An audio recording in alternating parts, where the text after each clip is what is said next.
જય શ્રી કૃષ્ણ. શ્રીમદ ભગવદ્ ગીતા શ્લોક નંબર 2.42, 43 અને 44.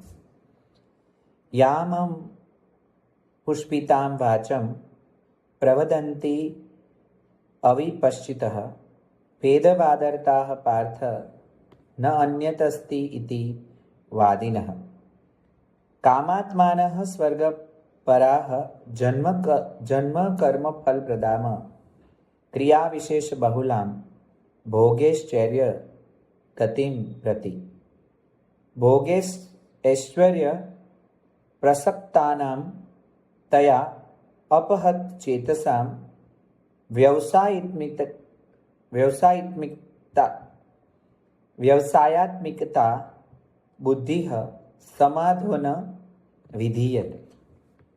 અહીંયા ભગવાન કહે છે કે હે અર્જુન, જેઓ ભોગોમાં તન્મય થયેલા છે, જેઓ કર્મફળના પ્રશંસક વેદ વાક્યોમાં જ પ્રીતિ સેવે છે, જેમની બુદ્ધિમાં એકમાત્ર સ્વર્ગ જ પરમ પ્રાપ્ય વસ્તુ છે અને તેઓ સ્વર્ગથી ચડિયા તો બીજું કંઈ માનતા નથી અને એના સિવાય બીજું કંઈ બોલતા પણ નથી અને એવું જ બોલનારા છે એવા અવિવેકી માણસો આ પ્રકારની પુષ્પિત એટલે કે માત્ર સાંભળવામાં સુમધુર અને મનોહર વાણી બોલ્યા કરે છે કે જે જન્મરૂપી કર્મફળ દેનારી તેમજ ભોગ અને ઐશ્વર્યની પ્રાપ્તિ માટે વિવિધ જાતની ઘણી બધી ક્રિયાઓનું વર્ણન કરે છે.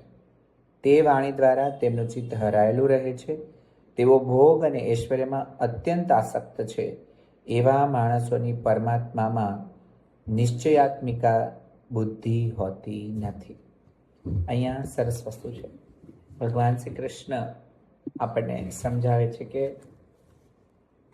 ધર્મનું અને કર્તવ્યનું પાલન તમે સ્વર્ગની પ્રાપ્તિ માટે કરો છો, સુખોના ઉપભોગ માટે કરો છો, તો એ કંઈ કામનું નથી.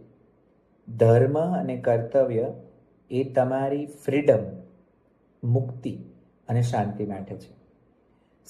સ્વર્ગમાં સુખ વધારે હશે. સ્વર્ગ માટે જવા માટે આપણે રોજ ટીલા ટપકા કરીએ છીએ કે ઉપવાસ કરીએ છીએ કે ન કરવાની પૂજા વિધિ લૌકિક કર્મકાંડ કરીએ છીએ, એની ભગવાન શ્રી કૃષ્ણ પોતે જ ના પાડે છે.